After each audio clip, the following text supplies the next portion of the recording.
Hello and welcome to the IAS academy. आज है तारीख 2 मार्च और शुरू करते हैं प्रीलिम्स स्पेसिफिक करंट अफेयर का न्यूज़ डिस्कशन। हमारी पहली न्यूज़ स्तूपा से रिलेटेड है। अब ये स्तूपा न्यूज़ में क्यों है? दरअसल archaeological survey of India ASI ने एक 1300 साल पुराना स्तूपा फाइंड आउट किया है। ये जो स्तूपा मिला है उन्हें उड़ीसा के जाजपुर डिस्ट्रिक्ट के माइनिंग एरिया में मिला है। और ये जो माइनिंग साइट है ये 12th सेंचुरी का जो श्री जगन्नाथपुरी जो टेम्पल है उसको ये स्टोन प्रोवाइड करता था, जिसे खोंडालाइट स्टोन बोलते हैं। और ये जो स्तूपा हमें मिला है इसकी हाइट 5 मीटर टॉल है और ये 7 टू 8 सेंचुरी को ये बिलोंग करता है। अगर खोंडलाइट स्टोन की बात करें तो इसे खोंड ट्राइब के नाम पर इसका नाम रखा गया है। खोंड मतलब जो उड़ीसा की जो ट्राइब है, उड़ीसा और आंध्र में होती है खोंड ट्राइब, उसके नाम पर ये खोंडालाइट ये स्टोन का नाम रखा गया है। ये बेसिकली एक फोलिएटेड मेटामॉर्फिक रॉक है जिसे बेसवाड़ा ग्नीस और कैलासा ग्नीस भी बोलते हैं। इसका जो मेन पर्पस होता था कि जो एंशिएंट टेम्पल्स होते थे उनको ये स्टोन प्रोवाइड करता था। बट हमें ये स्तूपा के बारे में जानना है क्योंकि यूपी से लगातार बुद्धिस्ट फिलॉसफी और जो भी मॉन्यूमेंट्स रिलेटेड होते हैं बुद्धिस्ट से उनके बारे में लगातार क्वेश्चन पूछ रही है, तो हमें स्तूपा के बारे में पता होना चाहिए। अगर हम स्तूपा को देखें तो ये जो आपको एक हेमिस्फेरिकल जो डोम दिख रहा है इसे अंडा बोला जाता है। इसके ऊपर बेसिकली एक स्क्वायर रेलिंग होती है जिसे हर्मिका बोला जाता है। इस हर्मिका के ऊपर आपको 3 छतरियाँ दिख रही है। तो ये जो 3 छतरियाँ होती है ये सिंबलाइज़ करती है बुद्धा, धर्मा और संघा को, मतलब जो 3 ज्वेल्स ऑफ बुद्धिज्म है उन्हें। उसके बाद अगर आप ये एरिया देख पा रहे हो, ये प्रदक्षिणा पथ है और ये जो आपको दिख रहे हैं ये आपको तोरण देखने को मिलेंगे, जो कि गेटवेज़ होते हैं। चारों तरफ आपको ये गेटवेज़ आपको दिखाई देंगे। बेसिकली स्तूपा एक माउंट लाइक हेमिस्फेरिकल स्ट्रक्चर होता है, बरियल स्ट्रक्चर होता है, जिसमें जो बुद्धा होते हैं उनके रेलिक्स रखे होते हैं। जैसे कि जो सांची का स्तूपा है वो बुद्धा के रेलिक्स पर स्टैब्लिश है। और भी कई टाइप के स्तूपास होते हैं, जैसे कि जो रेलिक स्तूपा होता है उसमें बुद्ध से उनके डिसाइपल के रेलिक्स रखे जाते हैं। और जो ऑब्जेक्ट स्तूपा होते हैं उनमें उससे बुद्धा से रिलेटेड जो ऑब्जेक्ट होते हैं उनके ऊपर वो स्तूपा बनाए जाते हैं। और जो कॉमेमोरेटिव स्तूपा होते हैं, मतलब जैसे सारनाथ हो गए, तो वहां पर उन्होंने फर्स्ट सरमन अपना दिया था, इस वजह से वहां पे स्तूपा है, तो वो कॉमेमोरेटिव स्तूपा कहलाता है। उसके बाद सिंबॉलिक स्तूपा होता है जो सिम्बलाइज करते हैं बुद्धिस्ट थियोलॉजी को। उसके बाद में वोटिव स्तूपा होते हैं जहाँ पर आप अपने स्पिरिचुअल फुलफिलमेंट के लिए जाते हो। ठीक है, तो उस टाइप के स्तूपा को वोटिव स्तूपा बोलते हैं। तो यूपीएससी स्तूपा पर आपसे क्वेश्चन पूछ सकता है। अब चलते हैं आगे। हमारी अगली न्यूज़ पुंची कमीशन को लेकर है। अब ये पुंची कमीशन क्यों न्यूज़ में है? दरअसल हमारी जो होम मिनिस्ट्री है, उसने स्टेट से उनके फीडबैक माँगना शुरू कर दिए हैं, पुंची कमीशन के रिकमेंडेशन को लेकर।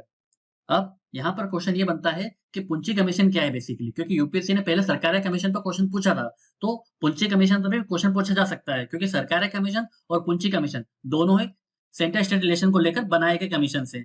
तो पुंची कमीशन कब बनी थी? ये यूनियन गवर्नमेंट के द्वारा बनाई गई थी 2007 में, जिसको हेड कौन कर रहे थे? Former chief justice of India Madan Mohan पुंजी। इनके नाम पर ये पुंची कमीशन नाम रखा गया। तो इस कमीशन का जो मेन ऑब्जेक्टिव ये था कि जो अरेंजमेंट्स है अभी यूनियन और स्टेट्स के बीच में, उन्हें रिव्यू करना, उन्हें एग्जामिन करना और जो भी पावर्स है, ड्यूटीज है, रिस्पॉन्सिबिलिटी जो शेयर करते हैं यूनियन और स्टेट गवर्नमेंट, उस पूरे अरेंजमेंट को फिर से रिव्यू करना, कुछ अगर सजेशन देना है तो वो सजेशन सजेस्ट करना, ताकि जो सेंटर स्टेट रिलेशंस है और ज्यादा इफेक्टिव तरीके से, कोऑपरेटिव तरीके से सस्टेन रह सके। लेजिस्लेटिव डोमेन में, एडमिनिस्ट्रेटिव रिलेशंस में, रोल ऑफ गवर्नर को लेके सजेशन थे, इमरजेंसी प्रोविजन को लेकर सजेशन मांगे गए थे। इन्होंने अपनी रिपोर्ट सबमिट करी थी 2010 में। इसके बाद में जो इंटर स्टेट काउंसिल थी, इसकी स्टैंडिंग कमेटी ने इनके सजेशन को लगातार स्टडी किया था। 2018 में जब ये मिले थे तब भी इन्होंने स्टडी किया था। पुंची कमीशन ने जो सजेशन दिए हैं उन पर स्टेट के फीडबैक मांगे गए हैं। तो हमें इस कमीशन के रिकमेंडेशन भी पता होना चाहिए, क्योंकि या तो यूपीएससी आपसे पहले से ये पूछेगा कि पुंची कमीशन का ऑब्जेक्टिव क्या था, या फिर आप मेंस में इनके रिकमेंडेशन लिख सकते हो। क्योंकि वैसे भी गवर्नर का इश्यू हॉट टॉपिक चल रहा है, सेंटर स्टेट रिलेशंस में ऑलरेडी बहुत ज्यादा न्यूज़ बन रही है। तो इनका जो पहला रिकमेंडेशन ये था कि एक नेशनल इंटीग्रेशन काउंसिल बनाया जाए, ताकि सेंटर और स्टेट मिलकर अपने ये जो इश्यूज हैं वो सॉर्ट आउट कर सके। उसके बाद में उन्होंने आर्टिकल 355 और आर्टिकल 356 में अमेंडमेंट सजेस्ट किए थे, ताकि सेंटर जो इसका मिसयूज कर रही है, जो प्रेसिडेंट रूल लगा देती थी, उस टेंडेंसी को कर्ब किया जा सके। इसके बाद में उन्होंने एक सजेशन ये दिया था, जो भी मैटर कॉन्करेंट लिस्ट में होते हैं जिसमें यूनियन और स्टेट दोनों लॉ बना सकती है, तो जब भी यूनियन कोई लॉ बनाती है कॉन्करेंट लिस्ट में, तो पहले स्टेट से आप सजेशन ले लीजिए, उसके बाद कॉन्करेंट लिस्ट के मैटर्स पे आपने लॉ बनाइए। और ये जो डिस्कशंस होंगी ये इंटर स्टेट काउंसिल के जरिए होंगी। इसके बाद में गवर्नर के मुद्दे पर उन्होंने कई सारे इंपॉर्टेंट रिकमेंडेशन दिए, जैसे कि जब भी आप किसी गवर्नर को अपॉइंट करते हो, तो आप ये देखिए कि वो एक्टिव पॉलिटिक्स से दूर रहा हो एटलीस्ट 2 साल तक, जब उसका अपॉइंटमेंट होने वाला हो। उसके बाद में जब भी आप अपॉइंटमेंट करें गवर्नर की, तो एटलीस्ट उस सीएम, उस स्टेट के सीएम का आप कंसल्टेशन ले लीजिए, या फिर एक ऐसी कमेटी बनाइए जहाँ पर सीएम भी हो और आपके यूनियन मिनिस्टर भी हो, और ऐसी कोई कमेटी, होलिस्टिक कमेटी गवर्नर के अपॉइंट में रिकमेंडेशन दे सकती है प्रेसिडेंट को। जो गवर्नर का टर्म होना चाहिए वो 5 साल का होना चाहिए। अभी क्या होता है कि सेंटर को जब भी ऐसा लगता है तो वो किसी भी गवर्नर को कभी भी हटा सकती है, क्योंकि उनका जो अपॉइंटमेंट होता है वो प्लेजर ऑफ द प्रेसिडेंट के कॉन्सेप्ट पे होता है। और इसमें ये सजेशन दिया गया कि इन्हें तभी हटाया जाए इस गवर्नर को जब स्टेट लेजिस्लेचर द्वारा रिजोल्यूशन पास किया जाए। तो ये इंपॉर्टेंट रिकमेंडेशन है पुंचे कमीशन के, जो हमें मेंस के पर्सपेक्टिव से याद रखना है। और पुंचे कमीशन क्या थी, किस विषय पे आई थी, ये हमें पुलिस के पर्सपेक्टिव से याद रखना है। अब चलते हैं आगे। हमारी अगली news QR code based coin vending machine को लेकर है। अब ये न्यूज़ में इसलिए क्योंकि आरबीआई एक पायलट प्रोजेक्ट लॉन्च करने जा रहा है, जिसमें पब्लिक प्लेसेस में ऐसे कॉइन वेंडिंग मशीन लगाए जाएंगे, जहाँ पे एक क्यूआर कोड को स्कैन करके आप जो सिक्के होते हैं, उनको आप एक्सेस कर सकते हो, उनको आप निकाल सकते हो। तो ये फिलहाल एक पायलट प्रोजेक्ट की तरह लॉन्च किया जाएगा, मतलब कुछ 12 स्टेट्स में ऐसे वेंडिंग मशीन लगाई जाएँगी और फिर पूरा एसेस करने के बाद आरबीआई इसे पूरे देश में रोल आउट करेगी।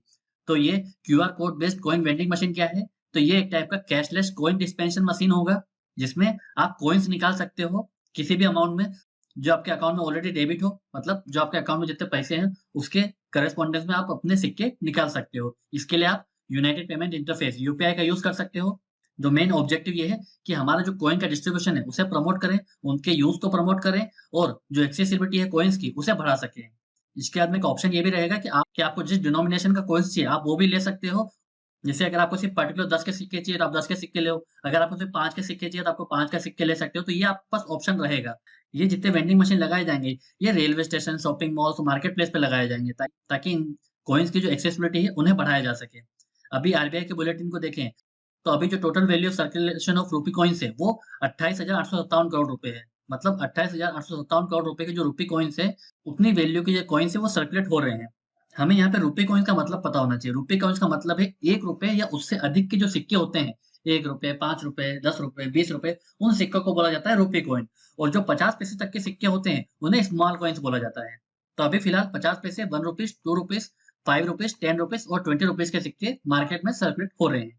तो ये आरबीआई का प्रोजेक्ट है, तो इस पर यूपीएससी क्वेश्चन पूछ सकती है, तो हमें पता होना चाहिए। अब चलते हैं आगे। हमारी अगली न्यूज़ वैभव फेलोशिप स्कीम को लेकर है। तो जब नेशनल साइंस डे था 28 फरवरी को, तब गवर्नमेंट ने ये वैभव फेलोशिप स्कीम लॉन्च करी थी, ताकि जो हमारे जो डायस्पोरा है, इंडियन डायस्पोरा है, उन्हें हमारे देश में, हमारे देश के एकेडमिक इंस्टीट्यूशन, जो रिसर्च इंस्टीट्यूट है, वहाँ पर फेलोशिप के लिए इनवाइट कर सकें, उन्हें अट्रैक्ट कर सकें बेसिकली। तो इस वैभव फेलोशिप स्कीम में एनआरआई रिसर्चर्स हैं, उन्हें अपॉर्च्युनिटी दी जाएगी कि वो हमारे रिसर्च और एकेडमिक इंस्टीट्यूशन में 1 मंथ मिनिमम या ज़्यादा से ज़्यादा 2 मंथ, 1 साल में आकर काम कर सकें, इंटर्नशिप कर सकें। तो इससे होगा क्या कि वो अपने साथ जो एक्सपर्टीज़ लेके आएँगे, जो रिसर्च की जो एक्सपर्टीज़ लेके आएँगे, वो हमारे एकेडमिक इंस्टीट्यूशन, जो हमारे देश के जो रिसर्चर होंगे, उनके साथ वो शेयर कर सकते हैं या फिर यहीं पे कोई प्रोजेक्ट में रिसर्च कर सकते हैं। तो ये जो पूरी स्कीम होगी, वो 3 साल के लिए लाई जाएगी, जिसमें गवर्नमेंट पूरा एंटायर पीरियड के लिए 37 लाख तक रुपए देगी रिसर्चर्स को। इसका एम क्या है बेसिकली कि हमारा जो इकोसिस्टम है, रिसर्च इकोसिस्टम है, जो हमारा हायर एजुकेशन इंस्टीट्यूट का, उन्हें बढ़ाना और रिसर्च कोलैबोरेशन को प्रमोट करना। जहाँ पर इंडियन इंस्टीट्यूशन और जो बेस्ट इंस्टीट्यूशन है वर्ल्ड के, उनके बीच में कोलैबोरेशन प्रमोट करना। ऐसा तभी हो सकता है जब वहाँ के रिसर्चर, वहाँ के फैकल्टी मेंबर्स इंडिया में आकर अपनी रिसर्च में पार्टिसिपेट करें और कोलैबोरेट करें। इसके लिए एलिजिबिलिटी तय की गई है कि जो भी रिसर्चर होगा, वो इस स्कीम के एलिजिबल होगा जब जिसने क्यूएस वर्ल्ड यूनिवर्सिटी रैंकिंग के टॉप 500 जो इंस्टीट्यूशंस हैं, वहाँ से अपनी रिसर्च करी होगी, तब वो इस स्कीम के लिए एलिजिबल होगा। और इस स्कीम के लिए आपको एनआरआई होना होगा या फिर पर्सन ऑफ इंडियन ओरिजिन या फिर ओवरसीज सिटीजन ऑफ इंडिया होना चाहिए, जिसने पीएचडी, एमडी और एमएस डिग्री ले रखी हो रिकॉग्नाइज्ड यूनिवर्सिटी से। तो ये पूरी स्कीम हो गई वैभव फेलोशिप स्कीम। अब चलते हैं आगे। अब एक प्रीवियस ईयर क्वेश्चन देख लेते हैं, जो यूपीएससी ने 2020 के प्रीलिम्स में पूछा था। क्वेश्चन है, with reference to the Indian economy consider the following statements. पहला स्टेटमेंट है, commercial paper is short term unsecured promissory note. तो ये स्टेटमेंट सही है, क्योंकि जो कमर्शियल पेपर होता है, ये मनी मार्केट का इंस्ट्रूमेंट होता है, जिसमें आपको शॉर्ट टर्म के लिए आपको लिक्विडिटी प्रोवाइड की जाती है। ठीक है, तो ये एक टाइप का short term money market instrument है, अनसिक्योर्ड प्रोमिसरी नोट टाइप का। तो ये स्टेटमेंट सही है। तो उसके बाद में, certificate of deposit is a long term instrument issued by the RBI of India to a corporation. तो ये स्टेटमेंट गलत हो जाएगा, क्योंकि एक तो लॉन्ग टर्म इंस्ट्रूमेंट नहीं है, दूसरा ये आरबीआई इशू नहीं करता है, ये कोई भी जो शेड्यूल्ड कमर्शियल बैंक होती है, वो इसे जारी करती है, या फिर जो फाइनेंशियल इंस्टीट्यूशन होते हैं, जिन्हें आरबीआई ने अप्रूवल दे रखा है, वो सर्टिफिकेट ऑफ डिपॉजिट जारी कर सकते हैं। थर्ड है, call money is a short term finance used for inter bank transaction. तो ये स्टेटमेंट सही है। तो ये भी एक टाइप का मनी मार्केट इंस्ट्रूमेंट है, जिसमें शॉर्ट टर्म के लिए फाइनेंस प्रोवाइड किया जाता है। शॉर्ट टर्म मतलब 1 to 14 डेज के लिए। ठीक है, मतलब दो बैंकों के बीच में जो ट्रांजैक्शन होता है तो उसे इंटरबैंक ट्रांजैक्शन बोलते हैं और ये कॉल मनी के जरिए होता है। फोर्थ स्टेटमेंट है zero coupon bonds are the interest bearing short term bonds issued by scheduled commercial bank to corporation. तो ये स्टेटमेंट भी गलत हो गया, क्यों? क्योंकि जो जीरो कूपन बॉन्ड होते हैं ये दरअसल डिस्काउंटेड कूपन होते हैं, मतलब इसमें आपको इंटरेस्ट पे नहीं करना होता है। जब ये बॉन्ड्स जारी होते हैं तभी उसका जो इंटरेस्ट होता है वो ऑलरेडी डिडक्ट कर दिया जाता है। जैसे सपोज करो 100 रुपए का बॉन्ड है, तब अगर आप इस बॉन्ड को खरीदते हो तब आपको क्या करना होगा, आपको सिर्फ 90 रुपए ही देने होंगे इसको लेने के लिए। मतलब आपको मान लो 10% के हिसाब से जो 10 रुपीज जो इंटरेस्ट है वो ऑलरेडी आपको इशुएंस के टाइम आपको मिल जाएगा। बाद में जब रिडीम होगा तो आपको 100 रुपीज दे दिए जाएंगे इसकी जो फेस वैल्यू के हिसाब से। क्योंकि जो नॉर्मल बॉन्ड्स होते हैं वो इंटरेस्ट बेयरिंग बॉन्ड्स होते हैं, जो पर्टिकुलर इंटरेस्ट के बेसिस के ऊपर से आपको रिटर्न के साथ में उस बॉन्ड के अमाउंट को पे करना होता है। बट जो जीरो कूपन बॉन्ड्स होता है उसमें पहले ही आपका जो इंटरेस्ट होता है वो आपको पहले ही काट कर आपको वो इशू किया जाता है। तो इसका आंसर क्या हो जाएगा? C1 and 3 only. इस वीडियो के पीडीएफ को डाउनलोड करने के लिए आप हमारे टेलीग्राम चैनल को ज्वाइन कर सकते हैं। ऐसे ही और करंट अफेयर की वीडियोस के लिए आप हमारे यूट्यूब चैनल को सब्सक्राइब कर सकते हैं। आज की वीडियो में सिर्फ इतना ही है। Thank you very much.